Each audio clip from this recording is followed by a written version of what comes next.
एक सवाल, आपने आज काम किया, घंटों काम किया, लेकिन शाम को जब सोचा कि आज क्या अचीव हुआ, तो दिमाग खाली था। ईमेल्स रिप्लाई की, व्हाट्सएप मैसेजेस देखे, मीटिंग्स में बैठे, नोटिफिकेशंस पे क्लिक किया और फिर दिन खत्म हो गया। यह फीलिंग, भाग दौड़ बहुत की, मैं कुछ हुआ नहीं, आज लाखों लोगों की जिंदगी का हिस्सा बन गई है। और हम सोचते हैं यह सिर्फ हमारी किस्मत है या हमारे साथ ही ऐसा क्यों होता है। लेकिन कैल न्यूपोर्ट ने अपनी किताब डीप वर्क में एक ऐसी सच बात कही जो डायरेक्टली आपके दिमाग में घुस जाती है।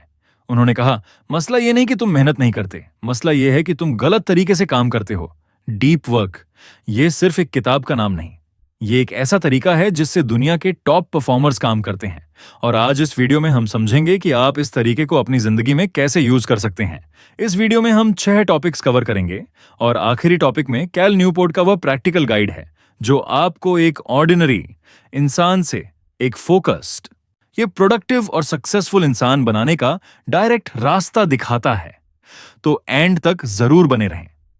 कैल न्यूपोर्ट कहते हैं कि हम जो काम रोज करते हैं वह 2 तरह का होता है। पहला है डीप वर्क। यह वह काम है जिसमें आप अपना पूरा दिमाग, पूरी एनर्जी, पूरा फोकस एक चीज पे लगाते हैं।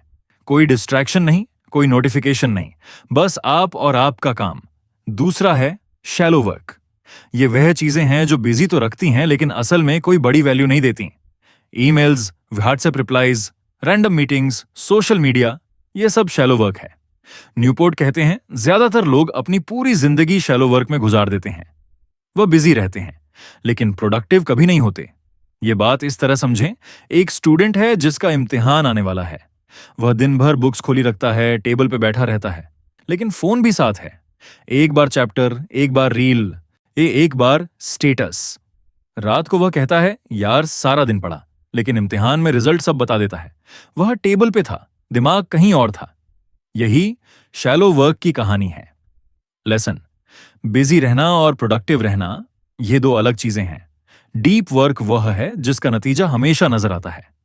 कैल न्यूपोर्ट एक दर्दनाक सच बात करते हैं। वह कहते हैं सोशल मीडिया, नोटिफिकेशंस और कांस्टेंट कनेक्टिविटी ने इंसान की फोकस करने की सलाहियत को तोड़ के रख दिया है। ये apps, Instagram, TikTok, YouTube shorts, WhatsApp, ये सब स्पेशली इस तरह डिजाइन की गई हैं कि आपका दिमाग बार बार इनकी तरफ खींचे।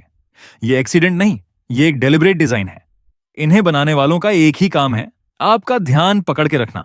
और आपका दिमाग जब बार बार एक चीज से दूसरी चीज पे जाता है तो उसकी एक बड़ी कॉस्ट होती है। न्यूपोर्ट इसको कहते हैं सर अटेंशन रेजिड्यू।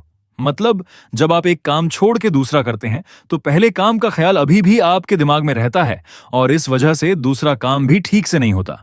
फर्ज करें एक ऑफिस वर्कर जो अपना एक इंपॉर्टेंट रिपोर्ट लिख रहा है। बीच में फोन का नोटिफिकेशन आया, 1 सेकंड के लिए देखा, फिर वापस आया, लेकिन दिमाग 20 से 25 मिनट तक फुल्ली वापस नहीं आता। वह सोचता रहता है, वह मैसेज क्या था, जवाब देना चाहिए था, कि किसी ने कुछ कहा तो नहीं। यही अटेंशन रेजिड्यू है और इसी वजह से काम में घंटे लगते हैं जो मिनट्स में होने चाहिए थे। लेसन, डिस्ट्रैक्शन सिर्फ वक्त नहीं चुराती, वह आपका दिमाग भी छीन लेती है और बिना दिमाग के कोई भी काम अच्छा नहीं होता। न्यूपोर्ट कहते हैं जो लोग डीप वर्क करते हैं वह 2 चीजों में बाकी सबसे बेहतर हो जाते हैं। पहली, वह मुश्किल चीजें जल्दी सीख लेते हैं। दूसरी, वह जो भी काम करते हैं उसमें कमाल की क्वालिटी आती है। आज की दुनिया में यह दोनों चीजें सबसे ज्यादा कीमती हैं क्योंकि एआई आ गया है, ऑटोमेशन आ गई है। जो काम सरफेस लेवल पे होते हैं वो मशीन्स करने लगी हैं। जो बचा है वह है डीप थिंकिंग, क्रिएटिविटी और कॉम्प्लेक्स प्रॉब्लम सॉल्विंग। और ये सिर्फ वह लोग कर सकते हैं जो फोकस कर सकते हैं। न्यूपोर्ट कुछ बड़े नामों का जिक्र करते हैं, बिल गेट्स, जेके रोलिंग और कार्ल जंग। ये सब डेलिब्रेटली कुछ अरसे के लिए खुद को दुनिया से अलग कर लेते थे, सिर्फ सोचने के लिए, सिर्फ काम करने के लिए।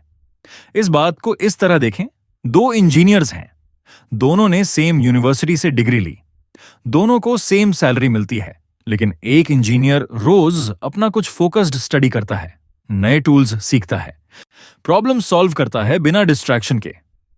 दूसरा दिन भर मीटिंग्स और व्हाट्सएप ग्रुप्स में घिरा रहता है। 3 साल बाद पहला इंजीनियर सीनियर पोजीशन पे है, दूसरा अभी भी सेम जगह खड़ा है। फर्क टैलेंट का नहीं था, फोकस का था। लेसन, डीप वर्क एक सुपर पावर है और यह सुपर पावर आज बहुत कम लोगों के पास है। जो सीख ले वे आगे निकल जाता है। न्यूपोर्ट एक इंटरेस्टिंग चीज कहते हैं।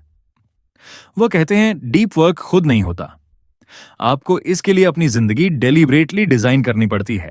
उन्होंने कुछ फिलॉसफीज शेयर की हैं। कुछ लोग बिल्कुल अलग जगह जाके काम करते हैं, जैसे एक केबिन या लाइब्रेरी जहां कोई इंटरप्ट नहीं करता। कुछ लोग अपने दिन में एक फिक्स्ड फोकस्ड ब्लॉक रखते हैं जिसमें वह सिर्फ एक काम करते हैं। कुछ लोग पूरी दुनिया से कट ऑफ हो जाते हैं एक लंबे अरसे के लिए किसी प्रोजेक्ट पे फोकस करने के लिए। लेकिन न्यूपोर्ट की कोर बात यह है, चाहे कोई भी फिलॉसफी आज चूज करो, एक चीज जरूरी है, आपको अपने फोकस्ड काम के लिए एक प्रोटेक्टेड स्पेस बनाना होगा जहां दुनिया की आवाज नहीं पहुंचे। मिसाल के तौर पर मेरे एक राइटर है जो रोज सुबह उठता है और चाय बनाता है। फिर वह घर के एक कमरे में जाता है जहां ना टीवी है ना फोन अलाउड है, दरवाजा बंद करता है और 2 घंटे सिर्फ लिखता है। यह रूटीन उसकी क्रिएटिव जिंदगी का सबसे कीमती हिस्सा है। उसी 2 घंटे में वह काम करता है जो बाकी 6 घंटों की मेहनत से ज्यादा वैल्यूएबल है, क्योंकि यह 2 घंटे डीप हैं, बाकी 6 घंटे शैलो। लेसन, डीप वर्क के लिए परफेक्ट कंडीशंस खुद नहीं आती, आपको उन्हें बनाना पड़ता है रोज, डेलिब्रेटली। यह वह टॉपिक है जिस पे न्यूपोर्ट की बात थोड़ी कंट्रोवर्शियल लगती है, लेकिन वह बिल्कुल सीधी बात करते हैं। न्यूपोर्ट कहते हैं तो सोशल मीडिया कंपनियों ने एक झूठ फैला रखा है। वह झूठ यह है, अगर तुम सोशल मीडिया पे नहीं हो तो तुम पीछे रह जाओगे, और हम सब ये मान बैठे हैं।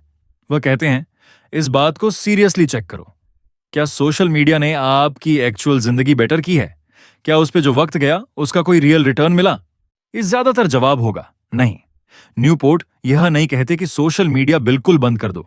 वह कहते हैं पहले डिसाइड करो कि यह आपके एक्चुअल गोल्स के लिए काम कर रहा है या नहीं। अगर नहीं तो छोड़ दो, अगर हां तो सिर्फ उतना यूज करो जितना जरूरी है। यह चीज सोचें, एक नौजवान जो फ्रीलांसिंग सीखना चाहता था, एक दिन उसने डिसाइड किया कि वह 30 दिन के लिए सोशल मीडिया ऐप्स डिलीट करेगा। पहले 3 से 4 दिन बेचैन रहा, फिर उसने वह 2 से 3 घंटे जो रोज स्क्रॉल में जाते थे एक ऑनलाइन स्किल कोर्स में लगा दिए। 30 दिन में उसने वह स्किल सीख ली जिसके बारे में 6 महीने से सिर्फ सोच रहा था। सोशल मीडिया के बिना जिंदगी रुकी नहीं, बल्कि शुरू हुई। लेसन, सोशल मीडिया एक टूल है। टूल आपके काम का होना चाहिए, आप टूल के काम के नहीं। यह वह हिस्सा है जो आपकी जिंदगी में एक्चुअली कुछ बदल सकता है। कैल न्यूपोर्ट की किताब डीप वर्क सिर्फ फिलॉसफी नहीं, एक एक्शनेबल प्लान है। चलें देखते हैं। पहला कदम, डीप वर्क का एक फिक्स्ड ब्लॉक बनाओ। अपने दिन में एक ऐसा टाइम ब्लॉक चुनें जिसमें आप सिर्फ एक काम करें, फोन बंद, नोटिफिकेशंस ऑफ। कोई भी इंटरप्ट करे तो पोलाइटली मना करें। पहले छोटा ब्लॉक रखो, 45 मिनट से शुरू करो, धीरे धीरे बढ़ाओ रोज। दूसरा कदम, काम शुरू करने से पहले एक रिचुअल बनाओ। न्यूपोर्ट कहते हैं जो लोग कंसिस्टेंटली डीप वर्क करते हैं वह एक छोटी सी रूटीन फॉलो करते हैं काम से पहले, जैसे चाय बनाना, डेस्क साफ करना, एक डीप ब्रेथ लेना, जो भी सिग्नल दे दिमाग को कि अब काम का वक्त है। यह रिचुअल दिमाग को फोकस मोड में लाता है। तीसरा कदम, बोरियत को अलाउ करो। यह सुनने में अजीब लगता है, लेकिन न्यूपोर्ट कहते हैं जो लोग हर फ्री मिनट में फोन उठा लेते हैं उनका दिमाग कभी रेस्ट नहीं करता, और जो दिमाग रेस्ट नहीं करता वह फोकस भी नहीं कर सकता। कभी कभी बस में, लाइन में या चाय पीते वक्त सिर्फ बैठे रहो, सोचने दो दिमाग को। यह एक्चुअली डीप वर्क की ट्रेनिंग है। चौथा कदम, शैलो वर्क का हिसाब रखो। न्यूपोर्ट कहते हैं अपने दिन को ऑनेस्टली देखो, कितना काम डीप था और कितना शैलो। जब आप यह हिसाब रखने लगते हो तो खुद कॉन्शियसनेस आती है कि कहां वक्त वेस्ट हो रहा है, और फिर आप खुद ही शैलो काम कम करने लगते हो। पांचवा कदम, काम का एक साफ खात्मा करो। न्यूपोर्ट कहते हैं दिन के आखिर में कॉन्शियसली डिसाइड करो कि आज का काम खत्म हुआ। सोच लो कि सब कुछ नोटेड है एंड सब मैनेज है, फिर काम को छोड़ दो। यह इसीलिए जरूरी है क्योंकि जो लोग काम को अपने दिमाग से कभी नहीं निकालते वह कभी फुल्ली रिचार्ज नहीं होते, और बिना रिचार्ज के अगले दिन की डीप वर्क पॉसिबल नहीं होती। मिसाल के तौर पर एक स्टूडेंट जिसने यह प्रिंसिपल्स अपनाए, उसने डिसाइड किया कि रोजाना 2 घंटे वह अपना कोर्स मटेरियल सिर्फ एक जगह बैठ के पढ़ेगा, फोन दूसरे कमरे में, कोई म्यूजिक नहीं, कोई चैट नहीं, सिर्फ किताब और दिमाग। पहले हफ्ता मुश्किल था, दूसरे हफ्ते से कंसंट्रेशन बढ़ने लगी। 1 महीने में उसने वह सिलेबस खत्म किया जो 3 महीने से पेंडिंग था, सिर्फ इसलिए नहीं कि वह ज्यादा पढ़ा, बल्कि इसलिए कि उसने डीप पढ़ा। लेसन, डीप वर्क एक स्किल है, और हर स्किल की तरह यह प्रैक्टिस से आती है। शुरू करो आज से। तो दोस्तों, कैल न्यूपोर्ट की किताब डीप वर्क का यह था असली सार। दुनिया में दो तरह के लोग हैं। एक वो जो हर वक्त बिजी रहते हैं लेकिन जिंदगी में कोई बड़ा काम नहीं कर पाते।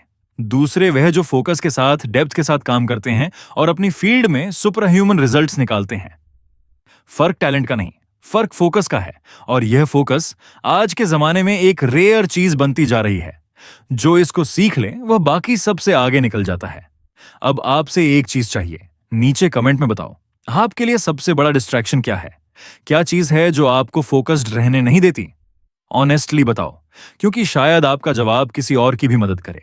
और अगर इस वीडियो ने आपको कुछ नया सोचने पे मजबूर किया, तो इस वीडियो को अपने किसी करीब दोस्त के साथ जरूर शेयर करें।